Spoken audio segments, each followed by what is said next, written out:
All right, good morning. So happy to be here with y'all today and get to speak with you. Oh, my sister just walked in. Hi. Thanks for coming. Yeah, so I am a sexologist, and so that means that you get your master's, you become a therapist, and you can specialize from there. I opened my practice in 2020, helping people, kind of recover from religion, navigate religious issues. I found that they needed help with three main areas. That's what I would see in the work that I was doing, and I saw a lot of problems with trauma, sexual issues, and OCD, and so I advanced my training in each of those areas because going through my own faith deconstruction, it was a really meaningful way for me to be able to give back and be able to help others navigating that. And so to become a sexologist or a certified sex therapist, they're a little bit different. The main difference is a dissertation, which I'll be presenting on today. But during my sex therapy certification, I kept seeing this common presentation of a lot of heterosexual couples who were raised religious, married young, and there was a lot of sexual desire discrepancy. Some people refer to it as like libido differences, where one person desires sex more frequently than the other partner. But it's more accurate to call it a sexual desire discrepancy.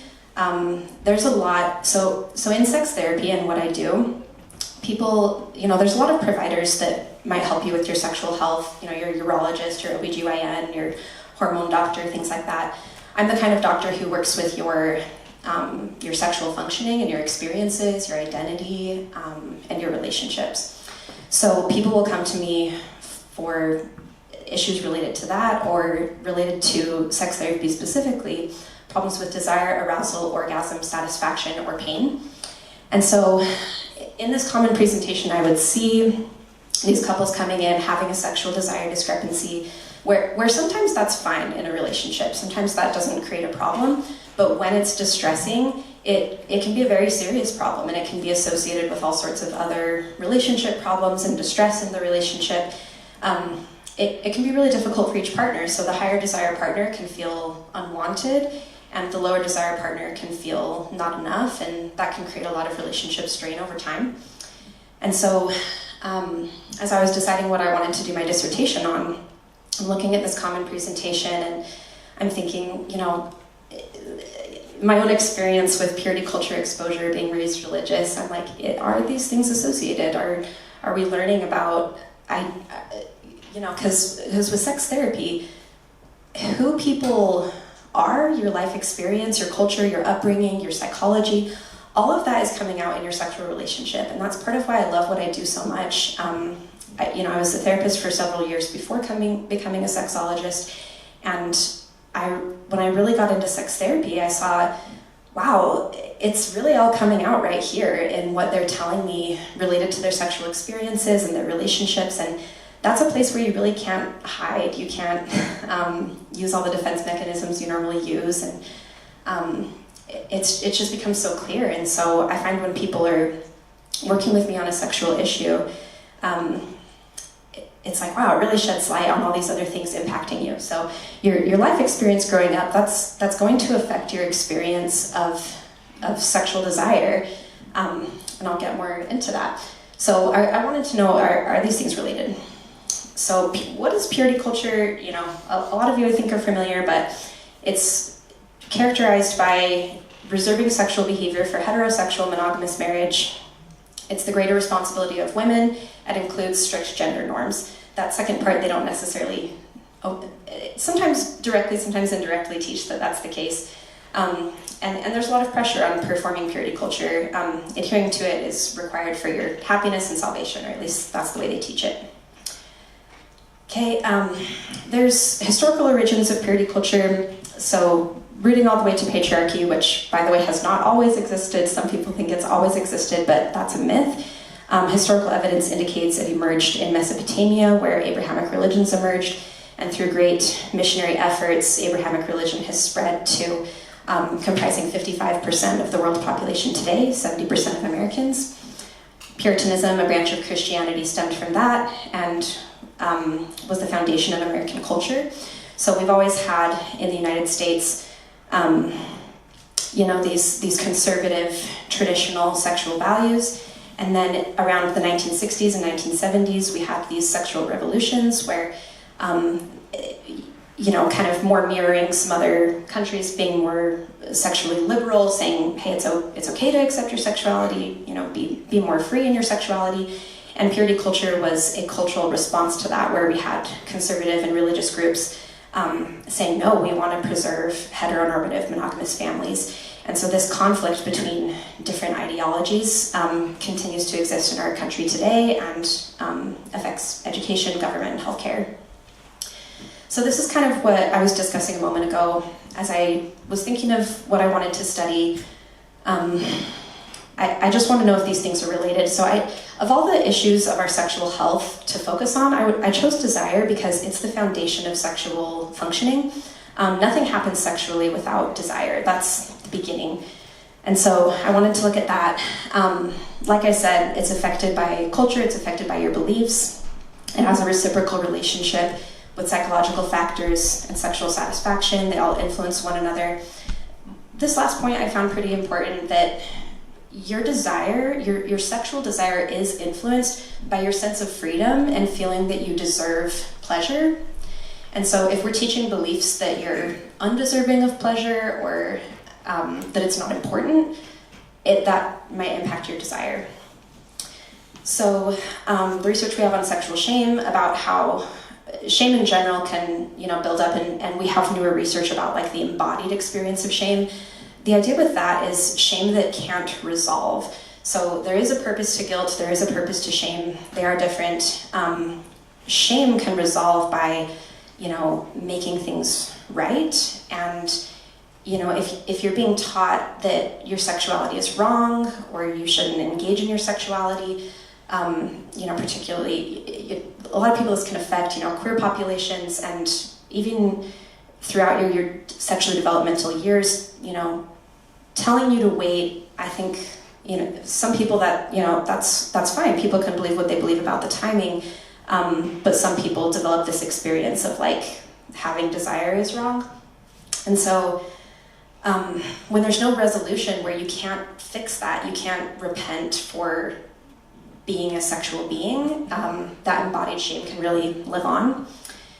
And then, I already talked about sexual desire discrepancy. I don't know if I said that's the number one reason couples seek out sex therapy. So when it's a problem, it can be really distressing for people. So the pre-existing research we have on religiosity and sexuality, they are very associated. We have, and can have a long-lasting influence on each other. We have multiple studies that confirm that. Abrahamic religion is associated with sexual guilt and either no impact on sexual satisfaction or negative impact. The impact of both religion, these are separate studies, so the impact of religion and the impact of shame are both greater among women. The benefit or harm of religion depends on the messages internalized. So if you're going to church and you're taking in and internally emphasizing the messages, God loves me, I can be forgiven, I have this community that loves me, the research indicates a positive impact, that is going to be better in your life than if you didn't believe those things. If you are a person who internalized the negative messages, like, I deserve to be punished for my sins, I'm worthless without Christ, for example, you're going to have a more negative impact in your life from believing those things. And then this point, I super nerded out on my dissertation as I was like reading through studies. I felt like I was like digging for buried treasure, and like this study that I found, I was like, oh my gosh, this is so enlightening, that sexual shame is associated with higher sexual desire in men and lower sexual desire in women. And so I'm sitting there thinking about that and thinking of what purity culture looks like. And so girls and women are sometimes getting the chewed gum analogy, and like, you are, worthless if you engage sexually, and boys and men are getting the message of like, hey, don't masturbate, but if you do, you can repent and be forgiven. And so I was thinking about the impact that might have, and like, sometimes just enough shame, making things just taboo enough, can make it pretty exciting, and that can, it makes sense why that could lead to higher desire in males. And then for women, when you feel like your whole worth is dependent upon your virtue and your virginity, it would make sense why women wouldn't want to give that up. And like we talked about, the research with embodied shame, how even though it's okay now you're married, or if that's your story, it can be really hard for some people to get past that and want to be free when you've been taught your whole life to stifle those desires. So, and we already do have pre-existing research establishing a link between purity culture and genital pain / pelvic penetration disorder, also known as vaginismus. That's a disorder where some women are not able to receive penetration, or they can't without extreme amounts of pain. That is largely a psychological phenomenon. And so some people don't know that, and I've heard so many difficult stories of people going to medical providers, treating it just medically, and it absolutely has a place. We need to examine things medically, but it's largely psychological.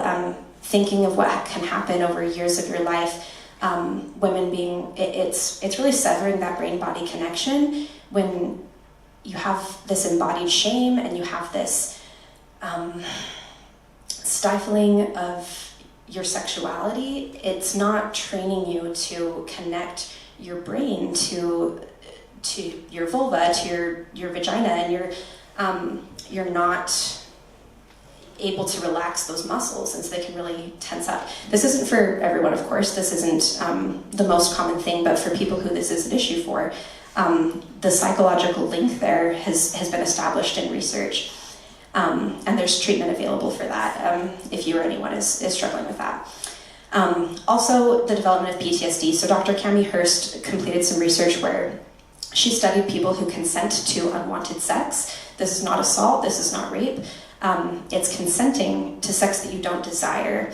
And she studied different reasons why people might do that, and she studied women and found that women who engage in this behavior are at a 53% increased risk of developing PTSD from that behavior alone, while controlling for other factors.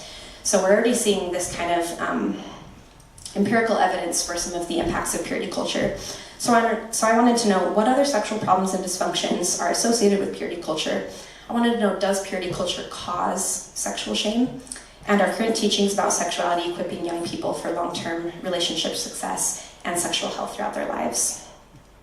Two of the most affected populations, I studied people influenced by the Church of Jesus Christ of Latter-day Saints and Christian evangelicism. So these are some of the main messages of purity culture. It can be hard to define. We talk about purity culture, and it's like, okay, what is it? It's a double standard where women are seen as sexual gatekeepers and men as unable to control their sexual desires. Extreme modesty. Virginity is a gift. It's pretty all or nothing. It's like this black and white rule, like you can't be sexual at all before marriage. Everything's fine after marriage. It's heterosexual, monogamous, and procreative. Procreation isn't emphasized as much today as it used to be, but that's kind of its roots, and it's a really high stakes thing where it's like your salvation depends on this and being accepted by your community. So the way I ran my study, I wanted to collect causal, correlational, and qualitative data because I wanted to know what the numbers say, and I also wanted to understand the lived experience of purity culture and what people had to say with their experience. And so for the experiment, it was an online survey, and for the experiment portion, there were 3 videos that people were randomly assigned to. They would watch either, I measured before and after they rated their own feeling of shame that they were feeling, and distress, and a few other things, control variables, stuff like that. And their videos were either a purity culture message, a sex positive message, or a control video about finance. And yeah, lucky.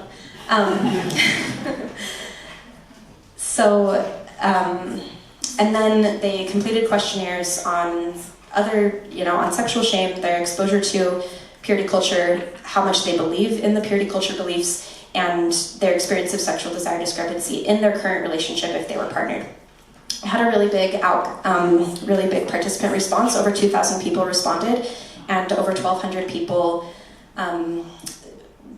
provided data that we were able to use and analyze, and 341 people responded to the free response section.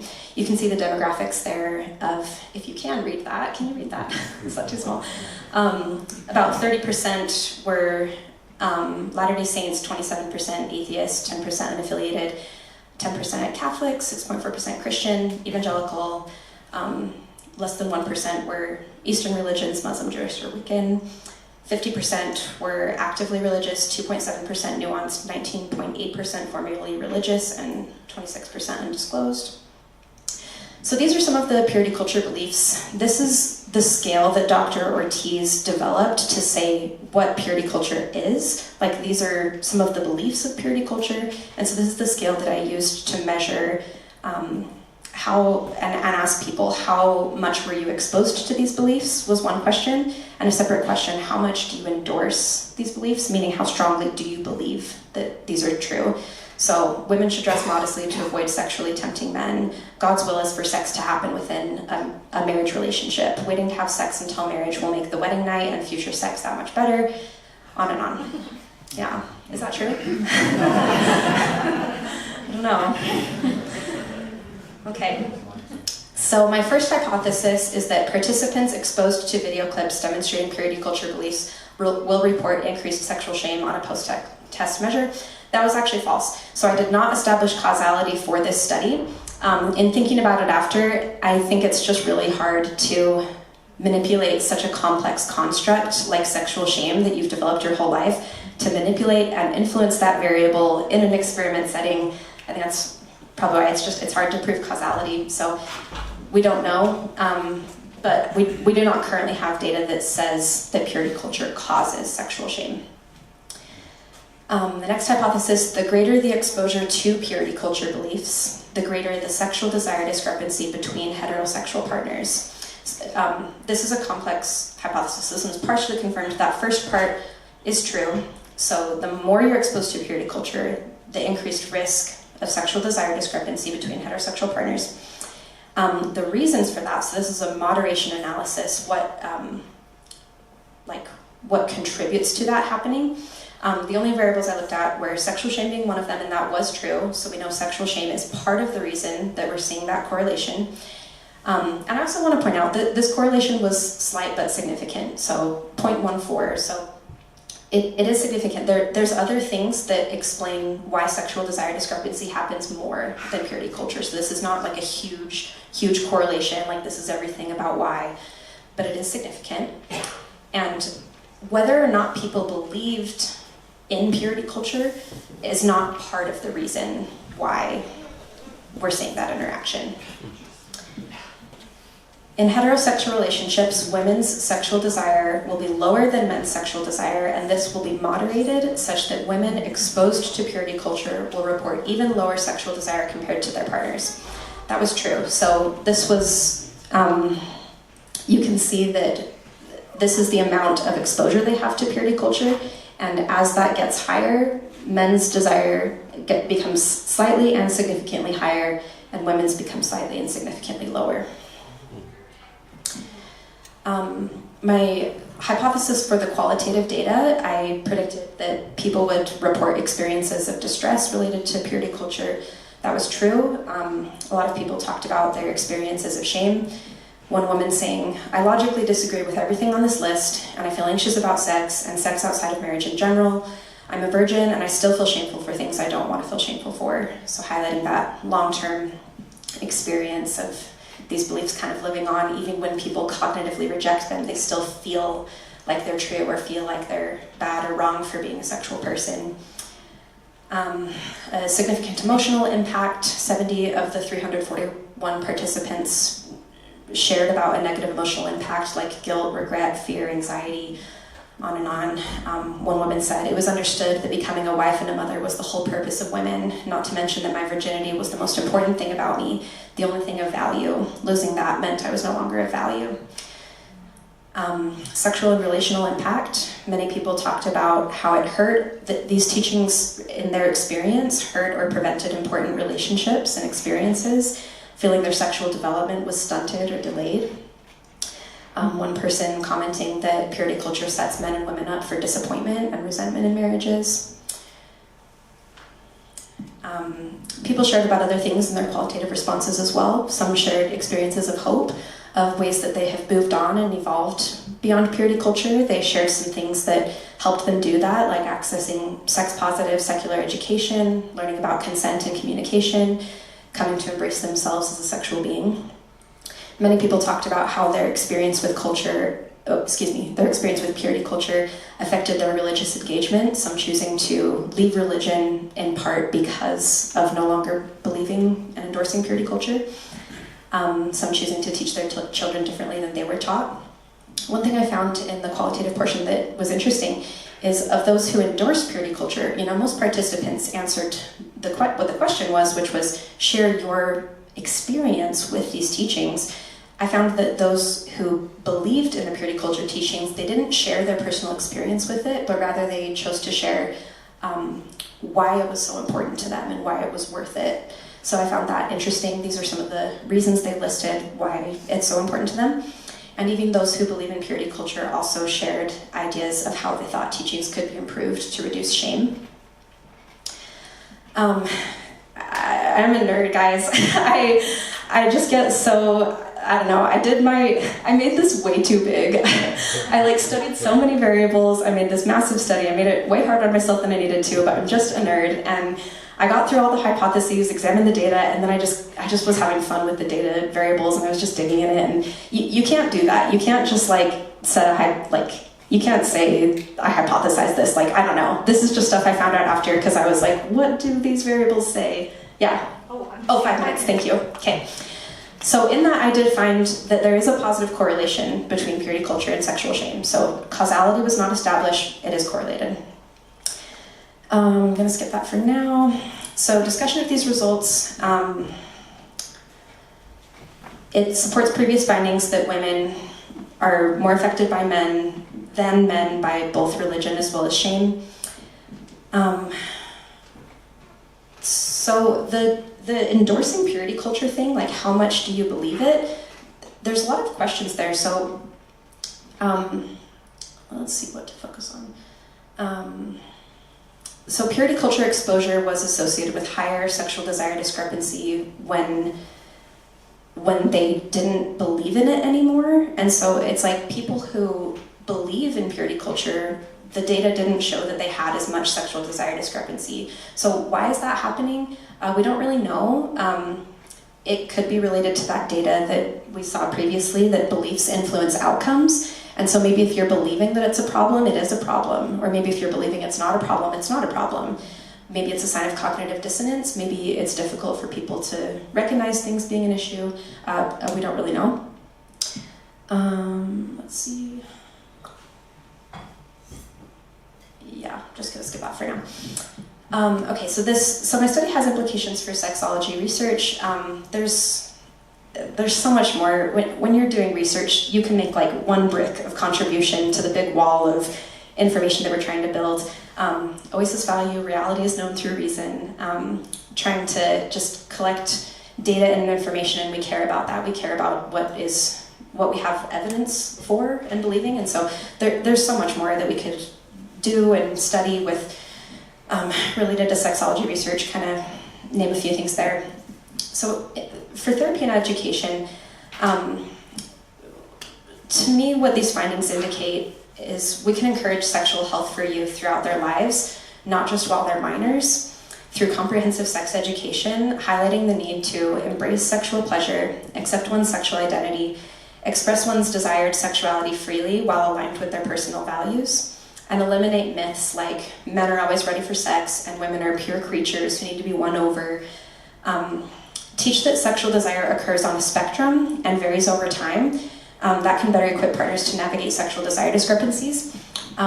Everybody is entitled to their own level of sexual desire. You can be anywhere on that spectrum. It's not more or less sexually healthy to have more or less sexual desire. It really is fine. It just can present a problem when you're partnered with someone who has a level of desire quite different from yours. And so, and that also can be fine if people are equipped with this information that hey, that doesn't mean something bad about you if your partner doesn't desire you as much as you desire them. Like, sometimes people's desires are different and they're affected by a variety of things, and we can teach people some tools to navigate those differences, and that can make it less scary and less stressful, rather than this idea that like sex is going to be so good if you're like just righteous enough, and let's just like not educate you and not encourage you to explore it all, and then it's going to be amazing. This has implications for religious communities. Purity culture has the unintended consequence of being associated with higher sexual shame, members choosing to leave religion, and higher sexual desire discrepancy among heterosexual couples, which harms marital satisfaction, the very thing purity culture aims to uphold. So I think where these beliefs are happening is in communities of people who really value healthy relationships. And I think it is helpful for those communities to understand how some of the teachings might have the unintended consequence of hurting some of those relationships. I think they would really care about that. Suggestions for these communities is consider clarifying the definition of abstinence to be more flexible and developmentally appropriate. So one thing that's challenging in Latter-day Saint communities with for the Strength of Youth pamphlet, the language of don't even do something to arouse those feelings in your body. It's like, oh man, guys, like you can't do anything, jeez. Whereas some other purity culture groups, it's like, they just say like no penetration or things like that. And so clarifying that definition would be helpful. If teaching the value of abstinence, encouraging young people to explore their sexuality in a pressure-free way over time once married would be a lot more helpful than say don't do it at all and then do it all on your wedding night and expect it to be perfect, just kind of like, hey, like you can wait if that's what your value is, and then like teaching more about like consent and communication and like letting it be a progression over time. Because as you know, like if you're like, don't do this at all and then do it all, it can create pressury situations that I feel like can lead to negative like honeymoon experiences, and then I see them in my office 16 years later and they're like having really big desire discrepancy, and it's challenging. So provide positive messages about sex that are not shame and fear-based, and provide realistic expectations for sex after marriage. There were several limitations to my study, but I'm out of time. Any questions? Yeah. On hypothesis 2 and 3, which data were you using? Was it from the survey or? Great question. Let me go back to that. Okay, so this one, this was from the survey from the sexual shame inventory. So not the experiment portion. That was the correlational part. And 3 as well. Great question. Thank you. Anything else? I'm wondering if you have like recommendations. I think it can be really hard for people who move out of purity culture and start their own family to realize I have like no clear foundation of like what would I want my own children to understand or feel about their own sexualities and their bodies, where this is all I've ever known and been taught. And then I know I don't want to do that, but like where do I go and how do I teach them? And like you're talking about these healthy sexual educations, like resources for finding that. And yes, I do have a couple resources I recommend. I recommend you follow Sex Positive Families on Instagram. That includes developmentally appropriate books and information at different age levels for teaching children. That's Sex Positive Families on Instagram. I also recommend Googling The 6 Principles of Sexual Health by Doug Brown Harvey. A lot of people are left feeling that way of like, okay, what do we even value and what's sexually healthy? Doug Brown Harvey has developed these 6 principles of sexual health. That is what we, as a society, what we should all adhere to, those values. That is what is sexually healthy. So Google the 6 principles of sexual health. Any other questions? Yeah. So, kind of piggybacking off that, kids and stuff.